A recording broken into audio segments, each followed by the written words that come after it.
That's really laid-back music. That's nice. Crosby, Stills, and Nash. What did you choose for that, Debbie? Deja vu. Were we just here yesterday? Oh, yes, we were. Wasn't I just here an hour ago? Deja vu. Crosby, Stills, and Nash. Really laid back and quite a contrast to Jim Morrison and the Doors or something like that. There have been questions. I could probably just leave it there and say, okay, as been suggested.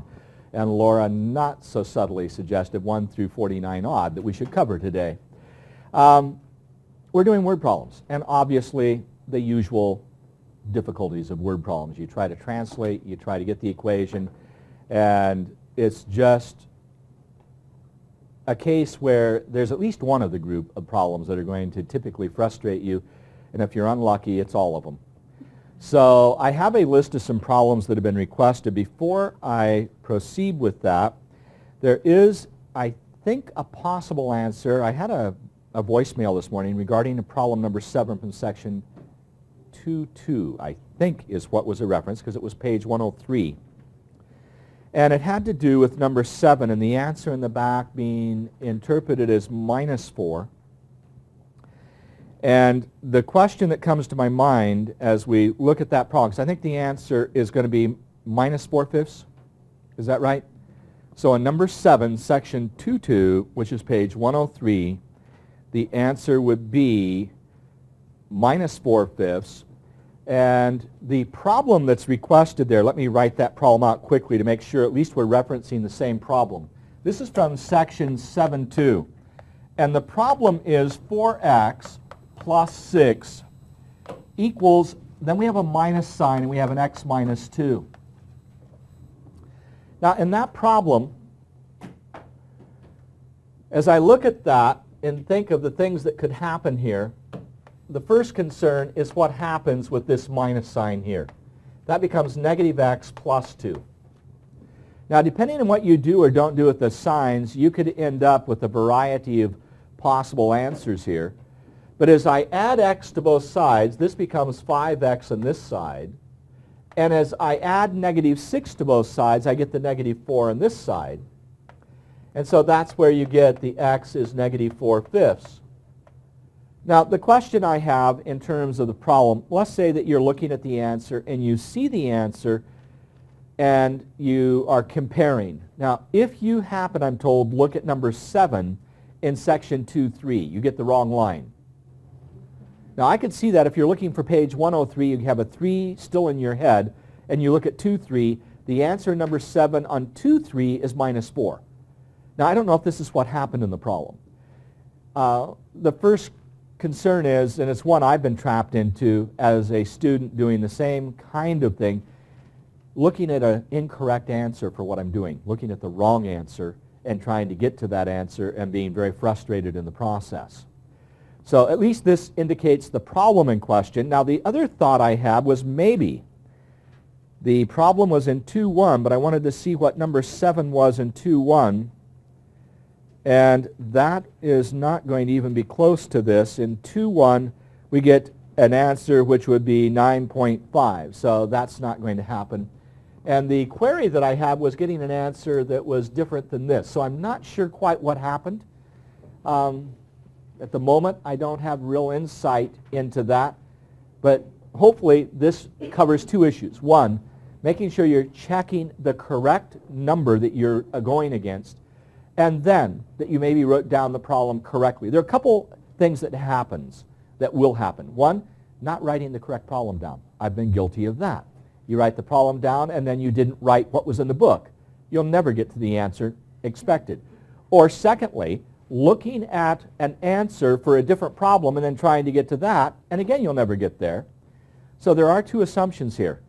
Make sure you've written the correct problem and selected the correct problem, that it is what it's supposed to be, and then you really do have the right answer that you're comparing.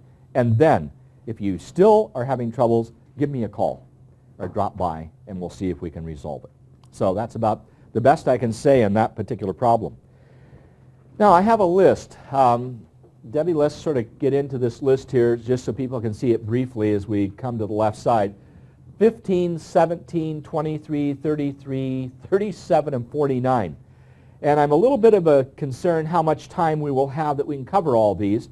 So I'm going to do the best I can. I do want some time here at the end of the hour, certainly the last 20, 25 minutes, that I can cover formulas, which is, for your information, going to be easier, I think, than what you did last night. So hopefully that will make you a little less anxious. No guarantees, but the possibility is there. We want to look at number 15. That's the first problem that I have in the list. And one of the things you need to, in a way, is filter out some of the words that maybe are unnecessary, get to the idea that's really involved in the problem. And what's difficult here is to get something that's readable for you on the screen, particularly if you're watching at home. But let's cut to the document cam, and we have an individual who's received 13 packages. Now that's what the PACK is standing for. And something about Airborne Express, United Parcel, etc. So coming off there for a moment, does it matter that it's Airborne Express or United Parcel or the U.S. Postal Service? No. That just makes the problem different than some other problem you might write. So you have to be, in a way, able to filter out some of the smoke that's there. We have 13 packages. Now we have two different carriers. So it's just a matter of trying to illustrate who's doing what. Now it tells me that United Parcel Service, okay, I can get that much. Now we're just going to, is that reading okay? Let's see if maybe I cut this down a little bit. United Parcel Service delivers 2 less than somebody else. Now the question, how do we translate 2 less than? Okay, something subtract 2. Now when we say x is less than 3, that's a different interpretation. So what we're looking at in number 15 is this phrase, less than. Now it's used in 2 different ways. If I say x is less than 3, I write this. But if I say 3 less than some other number, I'm meaning x minus 3. Now instead of a 3, I think we had a 2 here. So I probably illustrated poorly with the 3, but I'm trying to get around the idea that we don't have x less than 3 or x less than 2. It's 2 different ways of hearing the same thing. If I deliver 2 less than somebody else, 2 less than someone else. Do you see how that is a different phrase than to say that a number is less than 2? So we have another possibility here. A number is less than 2 is a very different phrase than deliver 2 less than someone else. Yet the key phrase here is less than in both. Now we have a way of identifying such phrases when they are used incorrectly. We call them misleading. A misleading perceptual cue. You've seen the phrase less than and you've interpreted it in a way inconsistent with the problem. Now, of course, we have one carrier delivers x and the other delivers x minus 2. Together they deliver 13 packages. Is that correct? Is there a third carrier? Okay. I've got 2. Let me see who the third carrier is. And Federal Express delivers 3 times as many as, let's see if I can get that in there. There we go. I have another phrase. FedEx delivering 3 times as much as, I assume, is it compared to Airborne in each case? So we have Airborne delivers some packages. FedEx delivers 3 times as much. And UPS, is that the other one? Delivers 2 less than Airborne. Now, what we're just doing here together is putting the problem in a verbal format so without reading the words, I know what it's saying. That's an important start. Not to jump in trying to make the translation too soon. Very important. That I be able to explain to somebody what the problem's telling me without reading it. And when I've reached that point, then I'm ready to tackle the problem. A very renowned, important mathematician named George Polya, P-O-L-Y-A, professor of mathematics, Stanford University, had quite an influence in my life because my graduate advisor was a student of Polya's. But George Polya was a person who spent much of his life studying how we solve problems. And there's still published in paperback a book called How to Solve It, which is a classic book on problem solving. But in sitting through some of George Polya's lectures, and by the way, he lived until he was 97, still teaching up to the end. 97 is a prime number. That impressed me. If you're going to, the last prime before 100, if you're going to have to do it at some number, that was a nice one. But Polya would say, unless you own the problem, don't try to do it. Now, what does owning the problem mean? Pam, it means at night you go to sleep and you can't get rid of the problem. It's got you, whether you want it or not, and your head is thinking about the problem. Then you own it. Oh, I didn't want it. Whether you want it or not, it's yours and you can't let go of it. That's important because at that point, you're ready to try to solve it. Now, there's another part here that I'm going to add. This is not Polya, this is Curl. But it's providing yourself enough time to let the subconscious work. So you worked on a problem, you spent time on it, you don't get it, and you're driving the car, you're eating dinner, you're doing something that has absolutely nothing to do with the problem, and all of a sudden, into your head pops that clever little idea, and you're ready to solve the problem. Now, are you familiar with the phrase painting yourself in a corner? Okay, you haven't planned ahead, you're painting a room, and there's that one little corner left that you still have to paint, and there's no exit or the window.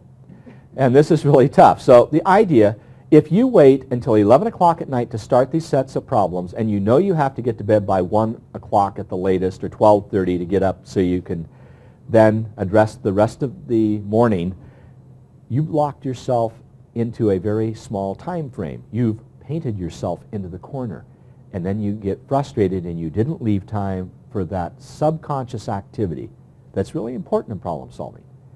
Now, on the balance of that, if that were the case, I should probably only give you 5 problems for the night, and 5 tough ones. But then you haven't built up a confidence for doing some of the easier ones. It's a really hard balance to get to make sure that I haven't given you so many problems that you've gone beyond subconscious activity to scrambled head and an inability to deal with anything. Okay, so that's the balance I was trying to get last night by saying do 1, then go to 5, then go to 9 and 13 and so on. Then you wouldn't even have touched 15 if that were the case until you'd done the others. So I understand that what I'm asking you to do is difficult with 24 problems in 2 hours. To own a problem, it takes more than reading it once, trying to say it out loud to yourself, and then jumping into it.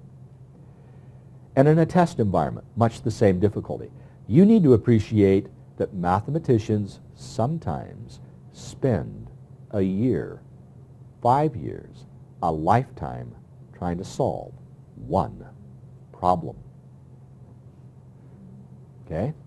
So problem solving is not always the case. You write the problem, you say the problem, you do the problem, and you go on to the next problem.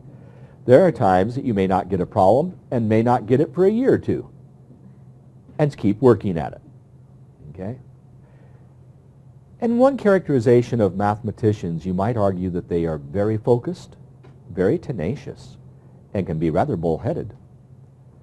Those are not good character traits for social relationships. Okay?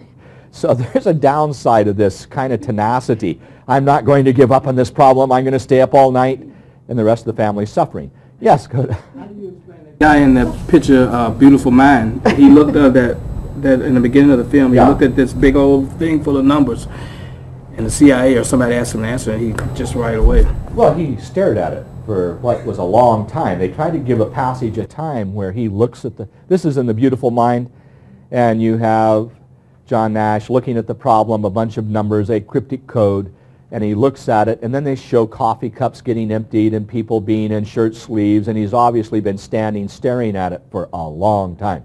That's brilliance. Pure unmitigated genius.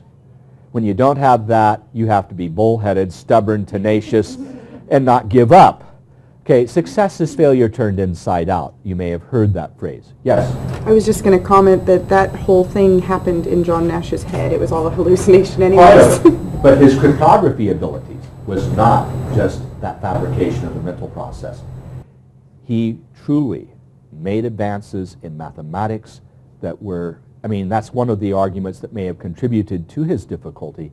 The problems he chose were world-class problems that nobody had solved in 100 years because he wanted the glory that he had solved it. He had that much confidence in his ability.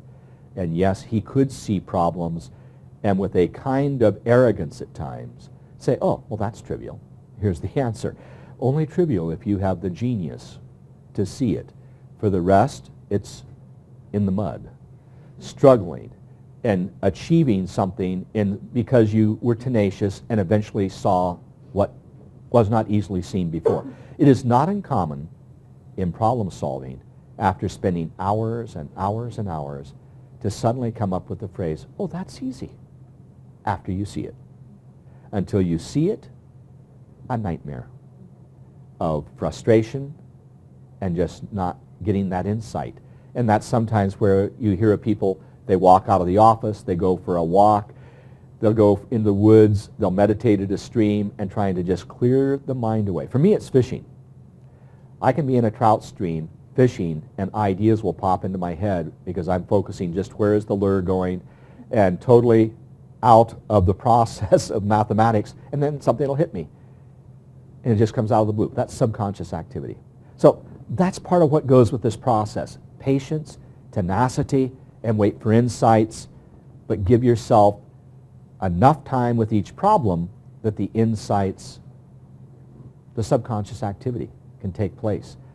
And as I say, there are different levels of it because most of us don't have the level of genius that allows you to be a John Nash. And then there's the other side of that going off the other edge of that. And that's been rather interesting. We talked about irrational numbers, right? We talked about real numbers. And a question was asked, are there other numbers besides the real numbers? And I talked to you about the imaginary numbers and complex numbers. And what comes to my mind right now is another set of numbers called transfinite numbers. Let me just share it because it relates to our discussion.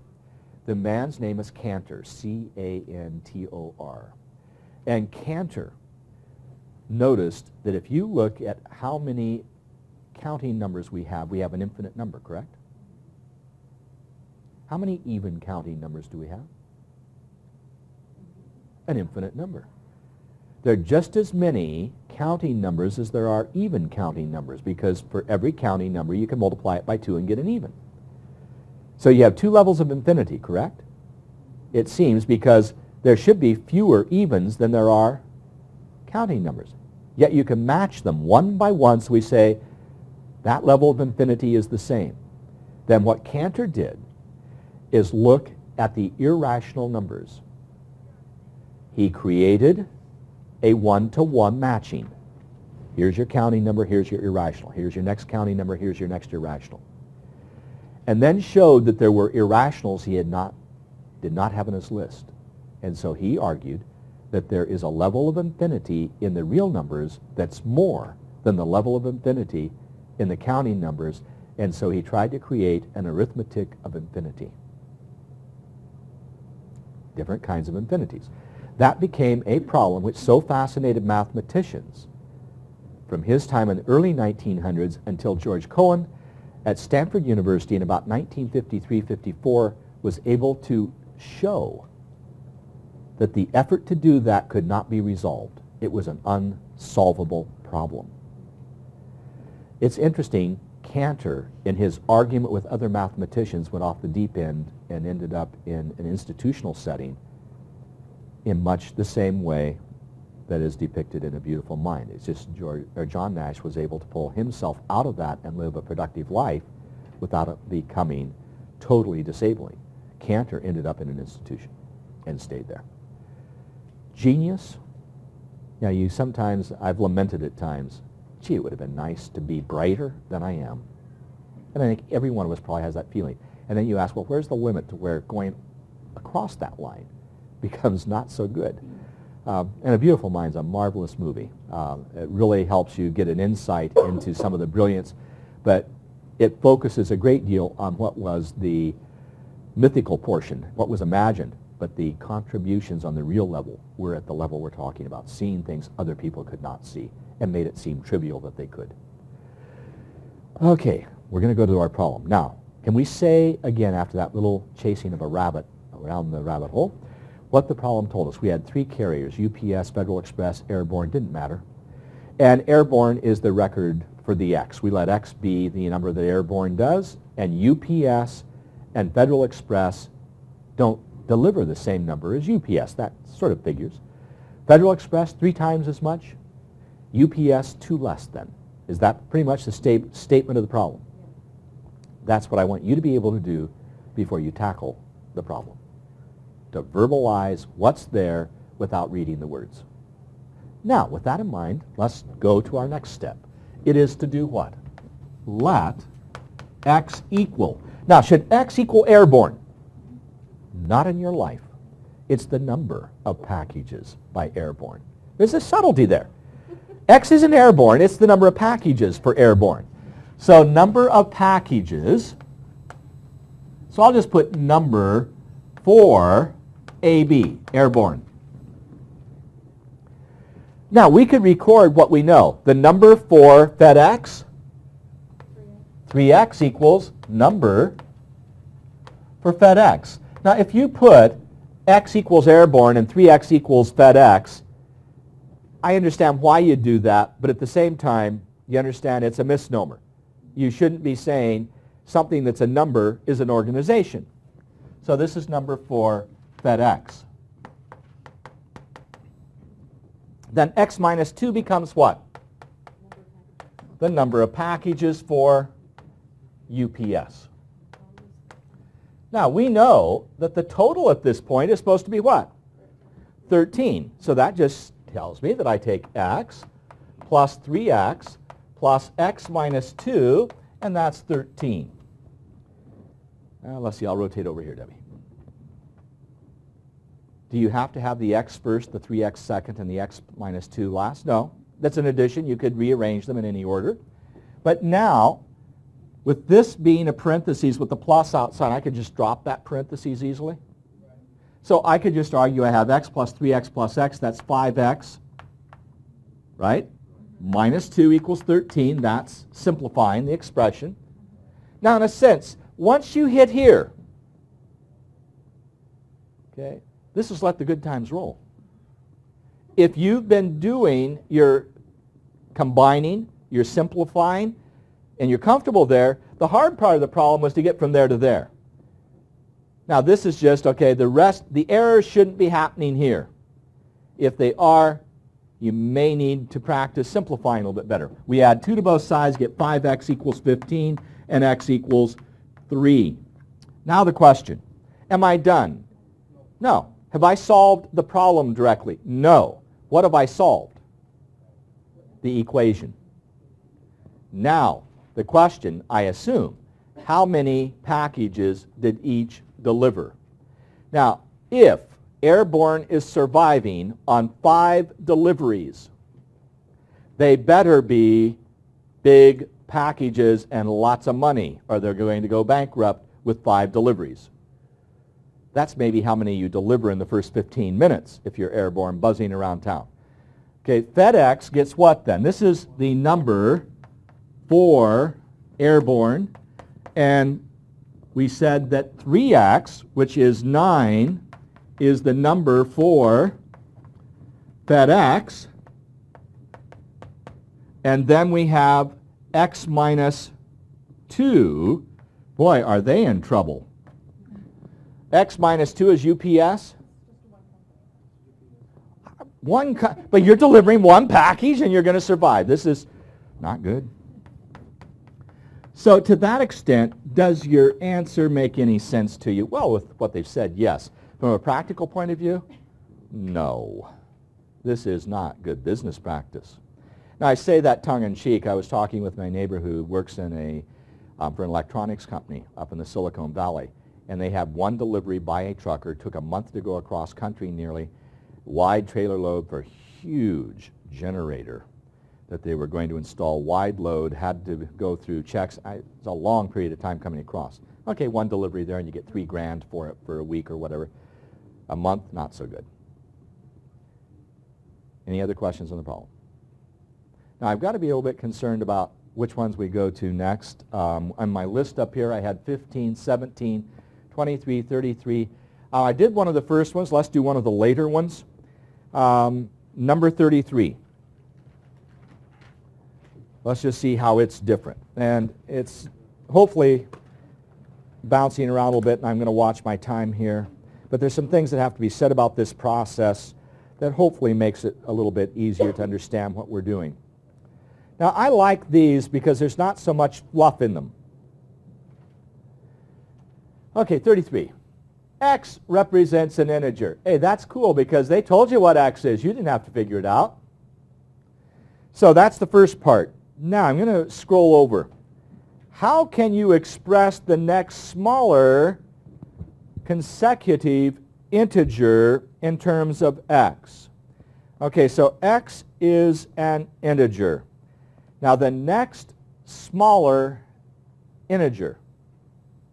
What does next smaller integer mean? That's, as I hear it, that's an awkward phrase. If it means the next integer, the next one would be X plus 1. If it's the one smaller than that below it, it would be X minus 1. Now, as I look at that problem, the next smaller consecutive integer. Well, if it's consecutive, meaning the next one in a group, it would have to be X plus 1. Would be my interpretation if it is just an integer. If it was an odd integer, what would be your next consecutive odd integer? X2. X plus 2. If it was to be, like I said last night, you had the odds, 1, 3, 5. So if X is your first odd, the next consecutive odd is going to be X plus 2. What was the answer in this one out of curiosity? Am I interpreting it the way the text is? Because that is not a clear statement of a problem to me. X minus 1. They wanted to be the smaller before. That's not consecutive. Consecutive means what? The next one. To say the next smaller one, the previous smaller one, that sucks. So in terms of the author's notation, I understand the confusion. Poorly stated problem. My apologies. I agree. It was not clear.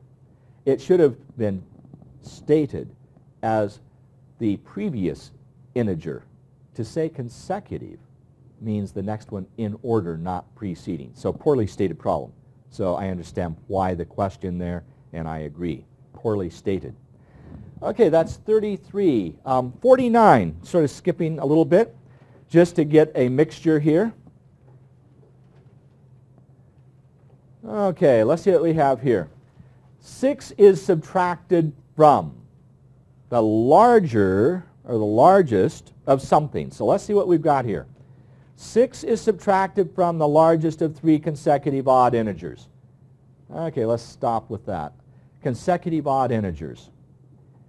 We just talked about it. If X is your first one, your next one is X plus 2. Your next one is X plus 4. Does that make sense? So I'm going to write 49 up here in the space. This was, by the way, what problem? 15, right? And now we're going to go to number 49. Now, I don't know where you pick up in terms of you have let X be an integer. And then you're talking about consecutive odd integers. So this is odd integer. And so X plus 2 is the next one, the next odd. And then X plus 4, you just keep adding 2, correct? The next odd.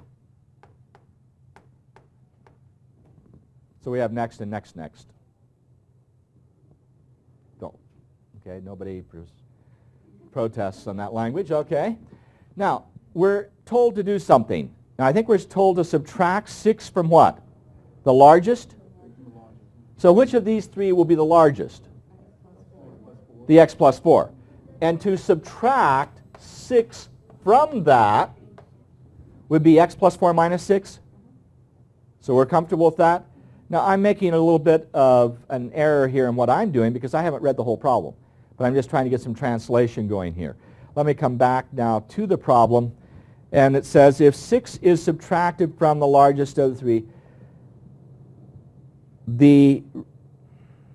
with this result multiplied by 2, the answer is something.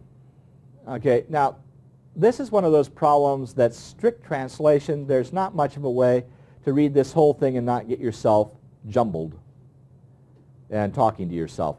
So maybe here's a case, one of those, sort of an exception where I'd say try to translate a little bit word by word and see if you can muddle your way through it, because at this point it tells me I'm supposed to take that result, this result, multiplied by 2. So coming back to what I have up there, this result, I'm going to use square brackets here. You could have used parentheses, but that result, and I'm going to multiply it by 2. Now, if you prefer to use double parentheses, there's no problem with that. Okay? I'm just trying to distinguish the inner parentheses and the brackets out here so that as you look at those, you can easily make a distinction. Is there a question there with what I've done so far? Okay? By 2. Didn't it say double? It said twice. Yeah. Twice? Double? Does that go to the next line? With this result multiplied by 2. Okay, with this result multiplied by 2. Makes sense? Now, one of the things you have to be careful about coming out of a background where you haven't used algebra in a while and you've used an x for multiplication, it'd be just like me to put 2x and then I'd introduce an x and get something really wild. So it's just the 2 in front, juxtaposition. Then it tells me something else. The answer is 23 less than, oh Lord, 23 less than, oh Lord, 23 less than the sum of the first and twice the second. Okay, let's look at what it says here again. 23 less than. So less than means I'm going to do what? Okay, so the is, we translate into an equal symbol. Out here I'm going to, how far can I write that? Okay, minus 23 I think it was. And then I have a what? The sum of what? Let's go back to the camera. The first, so the first is x. And twice the what? The second, which is x plus 2. Whew. Okay. Now sometimes you can say, let's try doing it in words and see if that helps. 2 times the largest, so that is largest. I'll rephrase that. Take the largest minus 6, and 2 times the largest minus 6 is equal to the first plus 2 times the second minus 23. You see how I just took words and translated into a partial expression? If you haven't an idea what largest is and what the second is, you could still get to here. And that would be one way of trying to get in between. Now from there on, again, it's supposed to be pretty mechanical that you can do what? Simplify. So what would you do here first? X minus 2. You'd still have 2 times that. On the right side, you might simplify this in the following way as a first step. So both sides. Then go a step further, 2x minus 4, simplifying the right side, 3x minus 19.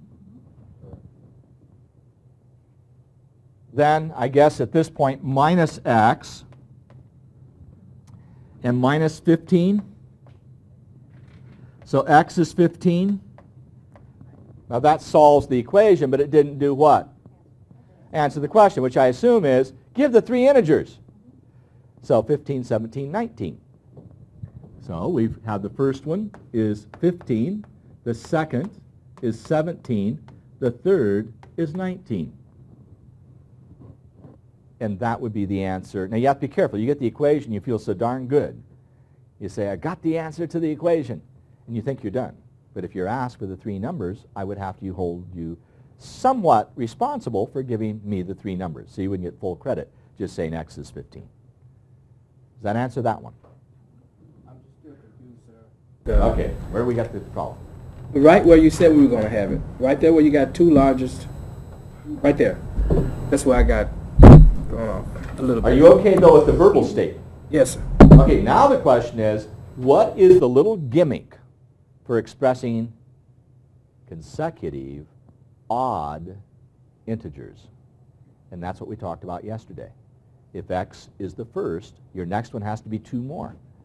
And the trap is you see x plus 2 and say, how can that be odd? Well, 3 plus 2 is 5. So once I get x as my first one, I have to know. And this is just a little bit of information about how you treat consecutive odd integers. If x is the first, the next one must be what? X plus 2. And the next one add 2 more, x plus 4. That's what's going to allow you to go from the verbal statement to what? The symbolic state. Any other questions there? Okay, Pam, I want to come back to 23 because I had your comment about it and then I had a request about it, that 23. Okay. Oh, mercy. As we look at the problem, immediately a fraction. 5 3/8 calories. Am I reading the right problem? Okay, 5 3/8 calories. It's got a fraction in it. We're in trouble. Oh, no? Okay, well, I just thought maybe the fraction was part of the problem. We have a husky running in a race, right? And they even show you a neat picture of the race. So let's come off there for a moment. This is in Alaska. Okay, now it tells you something, and I think this is sort of nice because the problem is just fitting within the screen. That's better. Okay, a husky running in a race, a 1,000-mile race in a cold place. Burns 5 3/8 calories in exertion for every 1 calorie burned in thermal regulation in extreme cold. That's a nice phrase to make you feel a little bit uncomfortable. Okay, according to one scientific study, a husky in top condition burns an amazing total of, holy cow, 11,200 calories per day. Okay, that's an interesting little bit of trivia to file away. Gee, now think for a moment how much you could eat. So we come off that for a moment. If you're going to burn 11,000 calories per day. Wow. Could you have fun? But if you quit working at that level, not so fun, right?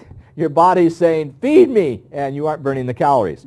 Okay, now after all that fascinating information, let's see what we have here. How many calories are burned for exertion, and how many are burned for regulation of body temperature? Aha! So now I'm starting to get a little bit of the idea of this problem. If you're going to try, okay, to burn calories in thermoregulation, how do I say that? You have 1 calorie you burn just because you're out where it's cold. Is that what I'm reading? Yeah, it's keeping your body warm. I mean, you're out there. Okay, the argument is if you want to lose weight, go where it's cold. And just sitting there, your body burns up calories trying to do what? Keep warm. So it says that I'm going to burn 1 calorie just keeping warm. And for every calorie I consume that way, if I'm also doing what? Running a race, I'm going to what? Burn 5 3/8. So in a sense, I have what? 1 calorie just to keep warm and 5 3/8 in addition to that, which means I have 6 3/8 calories I'm going to burn in this process. This is not so much a problem in solving any mathematics. This is a problem in understanding what's happening in this world around us, which is a nice piece of information. But Pam, would you share what your insights were as you worked with this? You talked about this. Well, I started thinking of it as a ratio, and we hadn't even done ratios yet. Okay, so, agreed. Because, you know, it's 5 3/8 calories to 1, so Okay, so you have a ratio a there, ratio. So I rather was than trying adding it to get the 6 3/8. Yeah, that's where I Then- was going wrong. Okay, so seeing it as a ratio, which became a focal point, and wondering how in the devil am I going to solve the problem I was if I trying- see it as a ratio? I was trying to Okay? divide and not coming up with the answer. Okay. Now, what is the key to this? What did you then do? I'm curious, at this morning or last night when you saw this? Ben? Because this was a bit of insight that occurred just trying to go to sleep, and she's rather grumpy this morning about that because it kept her awake last night. But what did you then do in setting up your equation? Well, I was just thinking about the poor dogs, but Totally distracted. The poor dog's freezing out there, but the dog's doing what the dog likes to Dog's do, which doing is what the run dog in the does, cold. right. Okay, we got across that now. and all of a sudden it just dawned on me that it should have been 5 3/8 x plus the 1x, so equals Okay. the total. So instead of, so you made the transition from the ratio to the sum. Yeah. And then, of course, the question is, how many, I think ultimately there's some question in here, how many calories are burned for the regulation of body temperature? And, of course, the question is, you have that, what, 11,200 that has to come into it. So to that extent, you're asking ultimately, how many calories of just regular exertion, thermal regulation, I guess it was, right? So we have X is the number of thermal regulated. And then you have what? 5.38 times X for running. And when you put all that together, that ultimately has to be your 11,200, and you have a linear equation and solve it. Is that enough in that one? Do we need to write that out, or do we verbalize it enough? But I thought it was fascinating to see the process going on, the things. And if you really buy into a problem, you might start thinking about how that poor dog is suffering up in Alaska on this race. Okay? Just now, what you really should be thinking about is how to feed that dog. And the money it's going to, you talk about expenses in racing animals who are burning those kinds of calories. It's not just one dog. Yeah, good point. And you have what? How many in a team up there? 8, 6. It's more than, It's a 7 more or than a something few. like It's odd. It's odd because there's 2, 3, 4, So I think 5, it's 7. It's 7. So 7 dogs, that's a big feed bill. So we may have made the problem more interesting. How much would you have to pay for feed? Okay, that doesn't get them all, I realize. But it's the idea of doing a few and focusing on them. I didn't hit everything in the list. But would you be kind enough to pass your paper over to the side, and I will have fun looking at them. And let's talk about formulas, because that's a little bit lighter. Now, depending on what formulas you know, to some extent is going to have some effect on the problems we are going to be doing. So let's look at some of the formulas that are expected here. And we're going to be on page 121. I'm just going to sort of bounce around here a little bit. Some of these formulas may or may not be familiar to you. The one I'm going to focus on first on page 121. Fahrenheit and what? Celsius or centigrade, depending on when you studied chemistry and physics, depending on which century it was. Okay, so Fahrenheit is equal to 9/5 of the C measurement plus 32. So argument here as we look at this. If we think of freezing in the Celsius or centigrade, thinking of Alaska, that's 0, right? So we talk about 0 versus 32. So if you look at this formula again and you're trying to remember it, 32 degrees equals 9/5 0 plus 32, and you can see why we have that formula. And so, of course, if you know the formula and you're given one of the measurements, I could ask, if 100 degrees is boiling in Celsius, what would it be in Fahrenheit? So let's look at the equation again and just think of it. If you have C is 100, 9/5 of 100 is what? 5 into 100 is 20. 9 times 20 is 180. 180 plus 32 is 212. Okay, easy for you to say. Okay, we'll leave that up there for a moment. So in this sense, there are two different kinds of things going on here. F is equal to 9/5 C plus 32. And my question was, we think of substituting a value for C and solving. That's one level of a formula.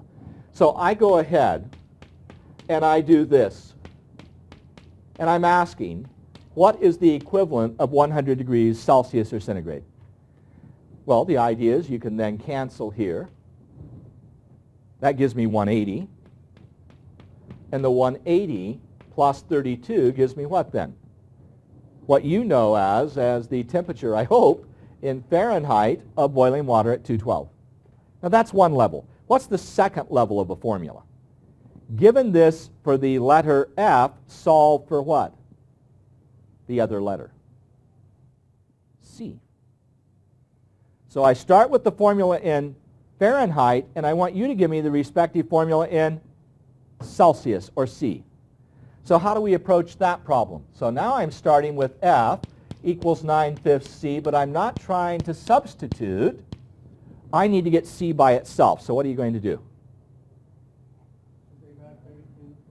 Okay, I could subtract 32 from both sides and get the term with C by itself. Or I could do what? Clear the denominator. Either way will work. What's the advantage of clearing the denominator? Goodbye fraction, hello integer. I'm going to say goodbye fraction, hello integer. 5F equals 9C plus what? Be careful because I multiplied the right side times 5. 160? We agreed? Okay, I heard that very tentatively. Okay, now what? Now get 9C by itself, which I'll just leave on that side, and have 5F minus 160. Then what?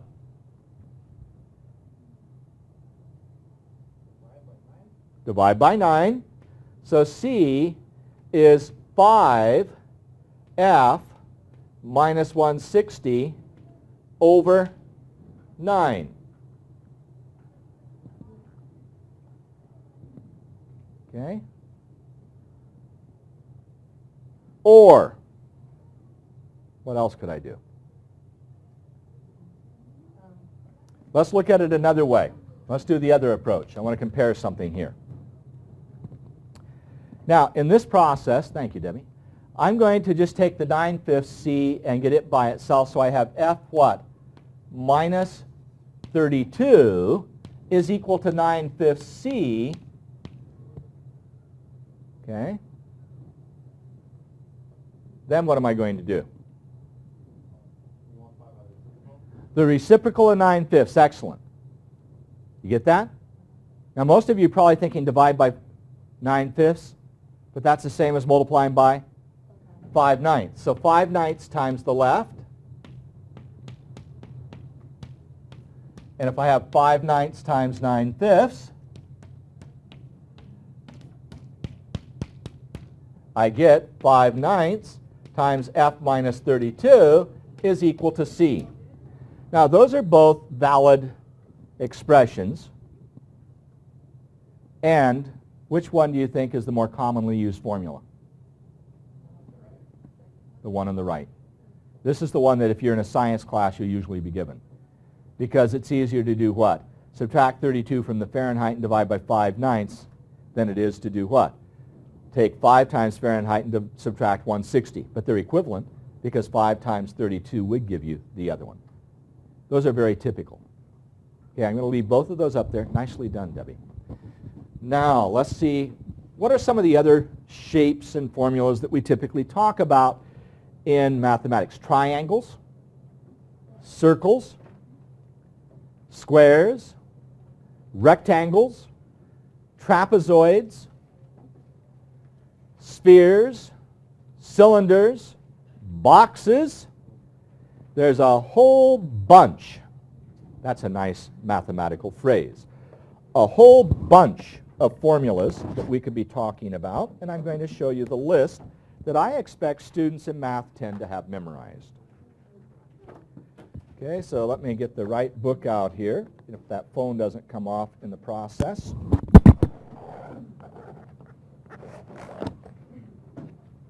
like I'm pulling the tablecloth out from under all the dishes.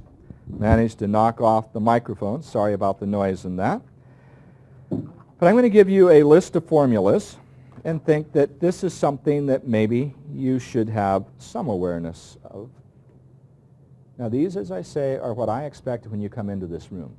Okay? There's the perimeter formulas. Now the perimeters for rectangles, squares, triangles, circumference of a circle. And I don't know that you can jot all those down right at the moment, but let me slide this up. Then the area formulas.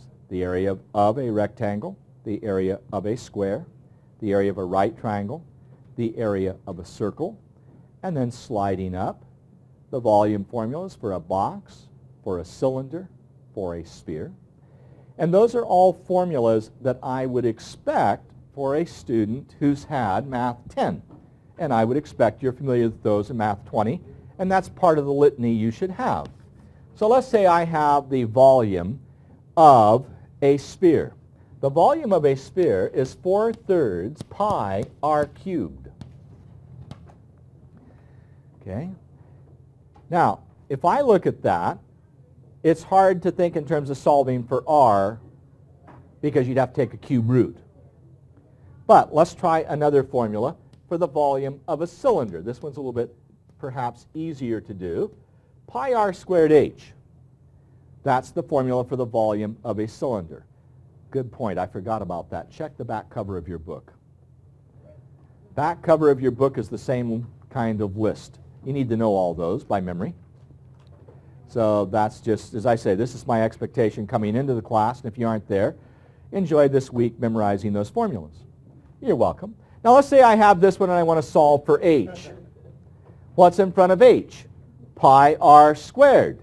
So I simply think of dividing both sides by the same non-zero number, and so I argue that h is equal to volume divided by what? Pi r squared. So you're solving a formula for one of the letters. On a more simplistic level, you have a trapezoid there on the left side, and the trapezoid formula for area now of a trapezoid is going to be what? The altitude h over 2 times little base plus big base. Is that the way it's stated?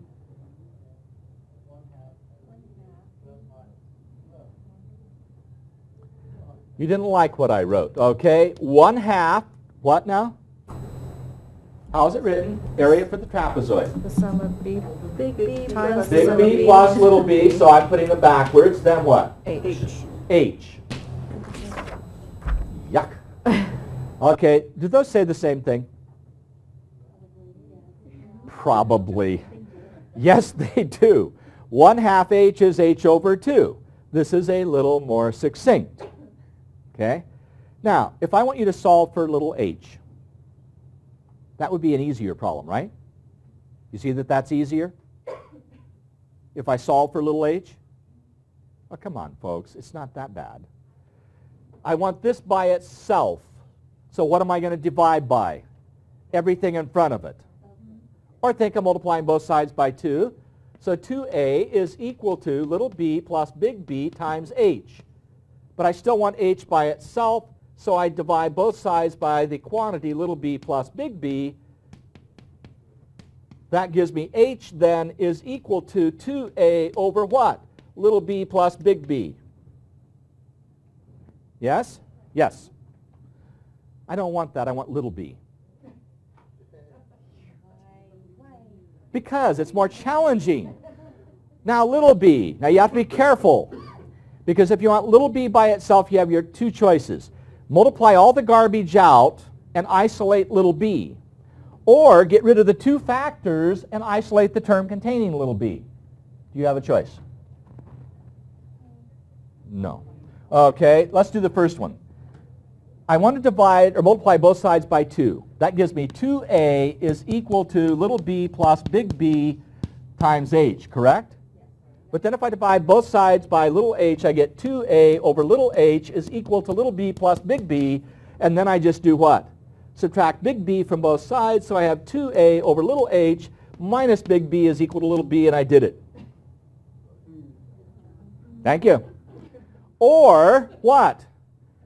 Come back to this and say right here that A is equal to h over 2 times little b plus h over 2 times big B. But I want what? This. So I'm going to say A minus little h big B over 2 equals little h little b over 2. But I want little b, so I multiply by what? 2 over h. So I have 2 over h times big A minus little h big B over 2 equals little b. Those are the same.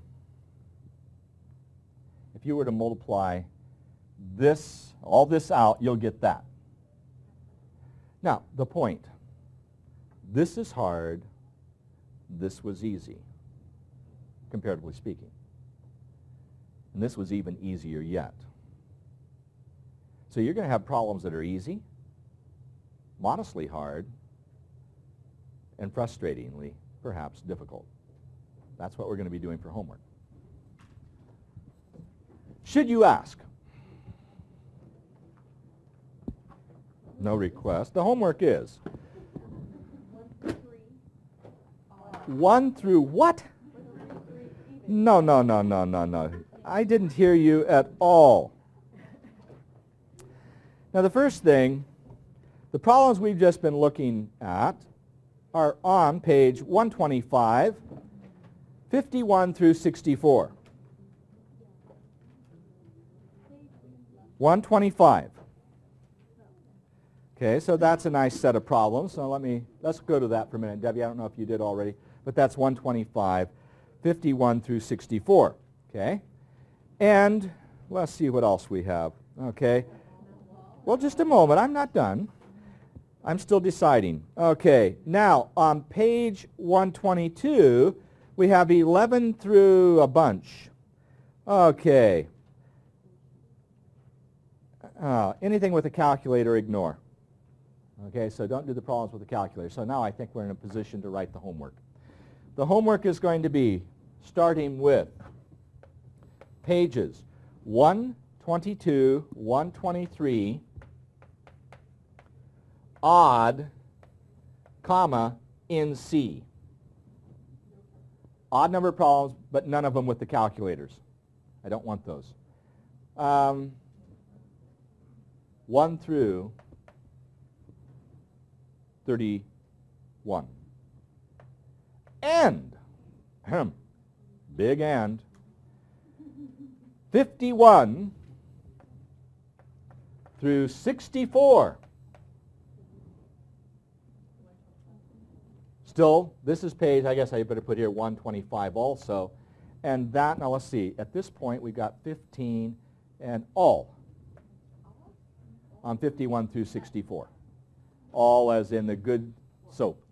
That's it, Debbie. We are going to finish up here with Crosby, Stills, and Nash, and your choice. Teach your children about formulas. Have a great morning.